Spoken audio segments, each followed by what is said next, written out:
हाँ जी, अभी तक हमने टेलर का माइंडसेट, प्रिंसिपल्स और लॉजिक को समझ लिया है। तो अब क्वेश्चन आपके माइंड में जो आता होगा कि थ्योरी तक तो ठीक था, पर प्रैक्टिकली इसका अप्लाई कैसे करते थे वो? इसका आंसर है टेक्निक्स ऑफ मैनेजमेंट के थ्रू।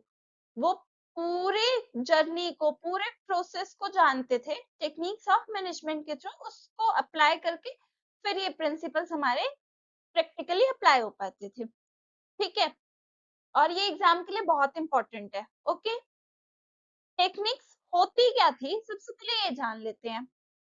प्रिंसिपल्स बताते थे कि क्या सोचना चाहिए, टेक्निक्स बताती है कि काम को कैसे करना है। So techniques are the practical methods used to implement scientific management.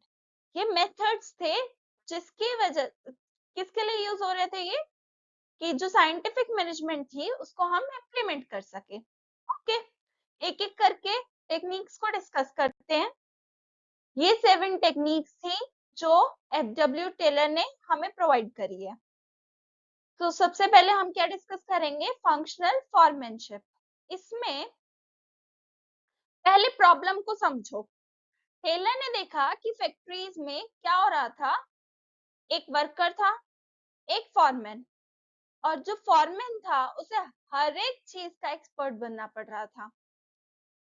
जब एक ही पर्सन हर एक चीज का एक्सपर्ट बनेगा तो सोचो क्या होगा, रिजल्ट में क्या आएगा, प्लानिंग वीक हो जाएगी उसकी, गाइडेंस भी क्लियर नहीं होगी। एक ही पर्सन सबको गाइड कर रहा है किस तरीके से काम करना है, चाहे वो सेल्स डिपार्टमेंट हो, प्रोडक्शन डिपार्टमेंट, कोई भी डिपार्टमेंट हो, गाइडेंस वही प्रोवाइड कर रहा है। तो वो अनक्लियर रहेगी, मिस्टेक्स बार बार होगी, वर्कर्स भी कंफ्यूज हो जाएंगे कि किस तरीके से काम करना उन्हें। ठीक है, तो टेलर ने यही बोला कि एक आदमी सबका एक्सपर्ट नहीं हो सकता। तो उसने आइडिया क्या दिया, एक नया सिस्टम लाया जाए, और उस सिस्टम का नाम क्या रखा, functional foremanship. Functional foremanship means एक वर्कर को अलग अलग काम के लिए अलग अलग सुपरवाइजर्स गाइड करेंगे। ठीक है, टेलर ने उन्हें दो पार्ट्स में डिवाइड कर दिया। एक को, एक था प्लानिंग डिपार्टमेंट और दूसरा क्या था हमारा, प्रोडक्शन डिपार्टमेंट। तो प्लानिंग फॉरमैन क्या कर रहे थे, सबसे पहले देखते हैं इंस्ट्रक्शन कार्ड क्लर्क का क्या काम था। ये लिख कर रिटन इंस्ट्रक्शंस प्रोवाइड करते थे। क्या करते थे, रिटन इंस्ट्रक्शंस प्रोवाइड करते थे। रूट क्लर्क का क्या काम था, काम का सीक्वेंस बताना कि काम किस तरीके से आगे फॉलो अप होगा। टाइम एंड कॉस्ट क्लर्क का क्या काम था, कि कितना टाइम, कितनी कॉस्ट लगेगी सिंगल यूनिट को प्रोड्यूस करने के लिए, या कोई भी काम को करने के लिए कितना टाइम प्लस कितनी कॉस्ट लगेगी। ओके, और फिर थे हमारे डिसिप्लिनरियन। इनका काम तो सभी को पता है, ऐसा नहीं मैं सजेस्टिंग, ये क्या करेगा, रूल्स को फॉलो हो रहे हैं या नहीं हो रहे इसको देखेगा और रूल्स को फॉलो करवाने की कोशिश करेगा। इनका काम ये रहेगा। नेक्स्ट है हमारा प्रोडक्शन डिपार्टमेंट। जो प्रोडक्शन फॉरमैन था उसके अंदर सबसे पहले हमने क्या देखा, गैंग बॉस। ये मशीन्स प्लस टूल्स को देख रहे थे। स्पीड बॉस, स्पीड मेंटेन करवा रहे थे। रिपेयर बॉस, ये मशीन रिपेयर या कहीं कुछ भी रिपेयर करने की रिक्वायरमेंट थी तो ये रिपेयरमेंट का काम देख रहे थे। लास्ट में थे हमारे इंस्पेक्टर, ये क्वालिटी चेक कर रहे थे कि क्वालिटी कैसे हो रही है। इन आठों को मिला के क्या बन गया हमारा, फंक्शनल फॉरमैनशिप। अगर रियल लाइफ एग्जांपल देखें तो स्कूल को देखो। सबसे पहले एक स्टूडेंट के पास सब्जेक्ट टीचर है, क्लास टीचर है, स्पोर्ट्स टीचर है, डिसिप्लिन इंचार्ज है, एग्जाम सेल है। ओके, एक स्टूडेंट पर गाइडेंस किसकी है, अलग अलग एक्सपर्ट्स की है। तो यही क्या है हमारा, फंक्शनल फॉरमैनशिप, जो हम अपनी रियल लाइफ में भी देख रहे हैं। अगर एग्जाम में से पहचानना हो तो कैसे पहचानोगे, लिसन।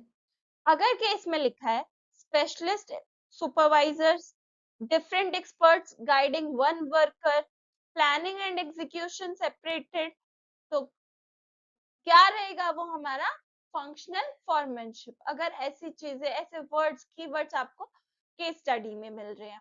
ओके, नेक्स्ट क्या है हमारा, standardisation and simplification of work. सबसे पहले स्टैंडर्डाइजेशन को देखते हैं। ये सिर्फ फिक्स्ड स्टैंडर्ड्स नहीं है, ध्यान से सुनो। इसमें प्रॉब्लम क्या थी, टेलर ने देखा कि हर वर्कर अपना तरीका ला रहा है, हर मशीन अलग क्वालिटी ऑफ गुड्स प्रोड्यूस कर रहे हैं, हर रॉ मटेरियल इवन अलग है, सेम रॉ मटेरियल भी यूज नहीं हो रहा। तो इससे रिजल्ट क्या आ रहा था, वेस्टेज हो रही थी, जो क्वालिटी प्रोड्यूस होकर आ रही थी वो भी अन्यवन थी, कंफ्यूजन वर्कर्स के बीच में क्रिएट हो रही थी। तो इसका सोल्यूशन क्या लाए हम, स्टैंडर्डाइजेशन। तो इस केस से आपको समझ में आ गया होगा स्टैंडर्डाइजेशन का मीनिंग क्या है, कि हर चीज के लिए पहले से साइंटिफिकली डिसाइड करना और उन्हें के स्टैंडर्ड्स प्रिपेयर करना, स्टैंडर्ड्स बनाना। ठीक है, किस किस चीज के स्टैंडर्ड्स, टेलर ने देखा और बताया किस किस चीज के स्टैंडर्ड्स बनाने हैं। उन्होंने एक चेकलिस्ट प्रोवाइड करी हमें। चेकलिस्ट में क्या था, रॉ मटेरियल्स, टूल्स और मशीन्स, वर्क कंडीशंस और क्वालिटी लेवल का भी, इवन टाइम और कॉस्ट को भी देखा जाए। इन सब की एक चेकलिस्ट प्रोवाइड कर दी कि इसका एक मिनिमम स्टैंडर्ड मेंटेन रहेगा। ठीक है, अब इसका एग्जांपल देखे तो बोर्ड एग्जाम में अगर पेपर पैटर्न या सिलेबस या मार्किंग स्कीम हमें सेम, सब कुछ सेम होता है हर जगह, इससे स्टूडेंट को क्या मिलती है, क्लैरिटी मिलती है। यही क्या स्टैंडर्डाइजेशन है। और एग्जांपल लो, हमें क्या दिया जाता है, ब्लूप्रिंट प्रोवाइड होता है कि इस चैप्टर की वेटेज जितनी रहने वाली है, इस चैप्टर की वेटेज जितनी रहने वाली है। अगर ये हमें प्रोवाइड ना हो, एक स्पेसिफिक स्टैंडर्ड ही नहीं होगा, कभी किसी साल जो है किसी चैप्टर की वेटेज बहुत ज्यादा आ रही है, कभी किसी साल किसी चैप्टर की बहुत ज्यादा वेटेज आ रही है, इससे क्या होगी, स्टूडेंट्स के बीच में, टीचर्स के बीच में जो है कंफ्यूजन क्रिएट होगी, किस चैप्टर को ज्यादा फोकस करना है ना। तो इसीलिए क्या करा, सीबीएसई ने एक स्टैंडर्डाइजेशन प्रोवाइड कर दिया कि इस चैप्टर का वेटेज या इस यूनिट की वेटेज इतनी रहने वाली है, तो स्टूडेंट्स टीचर्स उसके हिसाब से चीजों पे फोकस कर सके। तो स्टैंडर्डाइजेशन का होना बहुत जरूरी था, ये एक स्टैंडर्ड वर्क के लिए सेट कर देता है। ठीक है, fixed norms, uniform quality, pre decided standards दिख जाए तो केस में क्या बात चल रही है, केस स्टडी में स्टैंडर्डाइजेशन की, इससे आप आइडेंटिफाई कर सकते हो। नेक्स्ट इसी में क्या है हमारा वर्ड, सिंप्लीफिकेशन ऑफ वर्क। ये स्टैंडर्डाइजेशन का बेस्ट फ्रेंड है। क्या है, स्टैंडर्डाइजेशन का बेस्ट फ्रेंड है। प्रॉब्लम क्या थी, फैक्ट्रीज में काम अननेसेसरी कॉम्प्लेक्स था, बहुत ज्यादा कॉम्प्लेक्स वर्क चल रहा था, ज्यादा स्टेप्स थे, ज्यादा वेराइटीज थी, ज्यादा कंफ्यूजन था। तो सिंप्लीफिकेशन का मतलब था कि जो चीजें जरूरी नहीं है उसे हटा दो, उसे सिंपली रिमूव कर दो, जो भी अननेसेसरी चीजें है और काम को क्या कर दो, सिंपल बना दो। ठीक है, अगर सिलेबस में 120 टॉपिक्स है और उसमें से 40 टॉपिक्स ऐसे है जो यूजलेस है, तो सिंपल है, उन्हें रिमूव कर देना चाहिए। ठीक है, ये क्या है, सिंप्लीफिकेशन है। डिफरेंस याद रखो, स्टैंडर्डाइजेशन क्या था, उसके अंदर काम को फिक्स कर देना, एक स्टैंडर्ड सेट कर देना। सिंप्लीफिकेशन में काम को रिड्यूस कर देना, जो भी अननेसेसरी चीजें है उसे क्या कर देंगे, हम रिमूव कर देंगे। इससे क्या होगी, क्वालिटी भी इंप्रूव होगी और कॉस्ट भी क्या हो जाएगी, रिड्यूस हो जाएगी। नेक्स्ट मेथड देखते हैं आप, सॉरी नेक्स्ट टेक्निक देखते हैं, वो कौन सी है हमारी, मेथड स्टडी। मेथड स्टडी सिर्फ एक सवाल पूछता है कि काम को किस मेथड से करना है, कैसे काम करना चाहिए। ठीक है, अब टेलर ने क्या बोला, पुराने मेथड को पहले ऑब्जर्व कर लो। एक प्रोसेस है ये कि किस तरीके से हमें मेथड स्टडी करनी चाहिए। पुराने मेथड को ऑब्जर्व करो हर एक स्टेप को एनालाइज करो कि किस तरीके से हम काम कर रहे हैं। जो भी अननेसेसरी स्टेप्स है उसे रिमूव कर दो, हटा दो उन्हें। बेस्ट मेथड को सेलेक्ट कर लो अपने और उसे स्टैंडर्ड बना दो। ठीक है, एग्जाम्पल, आप आंसर लिख रहे हो एग्जाम में, तो आप रेंडमली आंसर लिख रहे हो, जो याद आ रहा है लिख दिया, ये पॉइंट याद आया है ये लिख दिया, बाद में जो पॉइंट याद आया वो लिख दिया, रेंडमली लिख रहे हो बैठ के। पर इससे रिजल्ट क्या रहेगा? नेगेटिव। पर एक प्रॉपर सीक्वेंस में वर्क करोगे, हेडिंग लिखा, उसका एक्सप्लेनेशन किया, एग्जाम्पल प्रोवाइड किया, इवन फ्लो चार्ट भी दिए, और लास्ट में आपने कंक्लूजन लिखा, तो ये मेथड स्टडी का रिजल्ट है। आपने ये बेस्ट मेथड आपको बताया कि आपको इस मेथड से करना है, तो ये बेस्ट मेथड है। आप इस तरीके से अगर करोगे तो आपका रिजल्ट क्या रहेगा? अच्छा रहेगा। ठीक है, तो बेस्ट वे ऑफ डूइंग और साइंटिफिक एनालिसिस ऑफ मेथड ही क्या कहलाता है? हमारा मेथड स्टडी कहलाता है। ठीक है, नेक्स्ट एग्जांपल नेक्स्ट टेक्निक देखते हैं अपनी, मोशन स्टडी। मोशन स्टडी क्या है? वर्कर्स जो थे अननेसेसरी मूवमेंट कर रहे थे, उन्होंने ये प्रॉब्लम भी एनालाइज करी थी।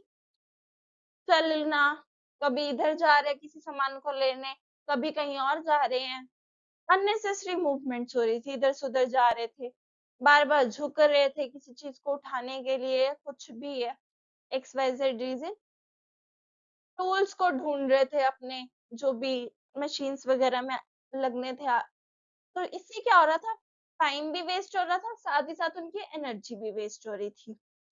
तो मोशन स्टडी का मीनिंग ये था कि हर मूवमेंट को स्टडी करना, कि जो वर्कर्स है वो क्यों मूव कर रहे हैं इधर से उधर, तो जो जरूरी नहीं था उसे हटा दो। एग्जाम्पल, एक टीचर है, बार बार चौक लेने के लिए ऑफिस जा रही है, ऑफिस में जा रही है, बट वहीं जो है डिपार्टमेंट क्या कर दे, जो चॉक्स का बॉक्स है वो एक ही बारी में टीचर को प्रोवाइड कर दे, जिससे बार बार उन्हें लेने के लिए ऑफिस में ना जाना पड़े। इससे क्या होगा? उनका मोशन रिड्यूस हो जाएगा, जो पीरियड के 5 मिनट 10 मिनट जो वेस्ट होते हैं वो नहीं वेस्ट होंगे। तो उन्होंने ऐसे ही वहां पे फैक्ट्रीज में उन्होंने स्टडी करा। ठीक है, अननेसेसरी मूवमेंट्स उन्होंने रिमूव कर दिए। इससे क्या हुआ? एफिशिएंसी आई मूवमेंट्स पे कंट्रोल करने से। इसी को क्या कहा हमने? Motion study. नेक्स्ट स्टडी कौन सी थी हमारी? Time study. टाइम स्टडी में क्या प्रॉब्लम था कि काम करने का कोई फिक्स्ड टाइम नहीं था, कोई स्लो कर रहा था, कोई वर्कर फास्ट काम करके दे रहा था। तो टाइम स्टडी का मतलब था कि हर जॉब के लिए एक स्टैंडर्ड टाइम को डिसाइड कर देना।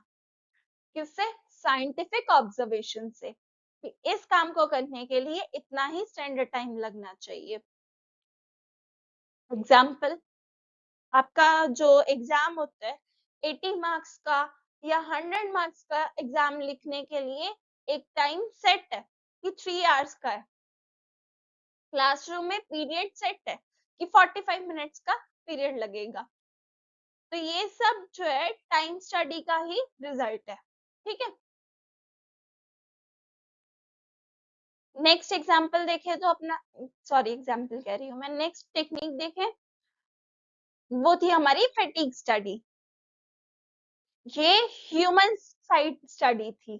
ठीक है, जैसे वर्कर्स कंटिन्यूअसली वर्क करते हैं, इधर से उधर भी जा रहे थे, तो वर्कर्स जल्दी थक रहे थे, और इससे क्या हो रहा था कि जो एफिशिएंसी थी वो गिरती जा रही थी। ठीक है, तो फैटिग स्टडी में क्या था, उन्होंने क्या किया, रेस्ट इंटरवल्स डिसाइड कर लिए, ताकि वर्कर्स जो है फ्रेश फील कर सके, फ्रेश रहे और अपना काम करते रहे। इससे उनकी हेल्थ भी जो है इम्प्रूव हुई, एफिशिएंसी भी आई। ठीक है, जैसे लंच ब्रेक देना, पीरियड में गैप प्रोवाइड करना, इससे क्या हो जाता है, आप इजीली जो है स्टडी कर पाते हो। आपका इंटरेस्ट भी बना रहता है पढ़ने में। जब आपको रेस्ट मिल जाता है, बार बार कंटिन्यूसली पढ़ने को 8 आवर्स के लिए बोल दिया जाए तो नोबडी कैन डू दैट। इसीलिए लंच ब्रेक होता है या बीच में पीरियड में गैप दे दिया जाता है। कुछ पीरियड ऐसे दिए जाते हैं आर्ट एंड क्रिएटिविटी के, स्पोर्ट्स पीरियड होता है, ठीक है। ये बिना वजह के लिए नहीं होते। इसका रीजन यही है ताकि बच्चों का इंटरेस्ट बना रहे।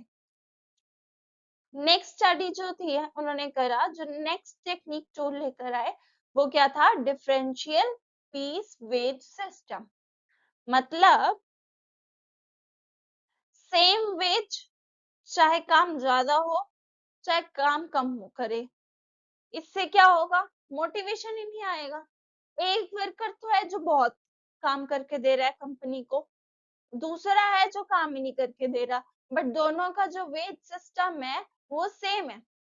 इससे जो ज्यादा जो काम कर रहा है उसे भी मोटिवेशन नहीं आएगी, और जो कम काम कर रहा है वो तो ये सोचेगा कि वो ज्यादा कर रहा है तो भी मेरे लेवल पे ही है। इससे क्या रहेगा, मोटिवेशन जीरो हो जाएगा। तो टेलर को एक आइडिया आया और टेलर ने क्या बोला, जो ज्यादा प्रोड्यूस करे हायर वेज दे दो, जो कम करे उसे लोअर वेज दे दो।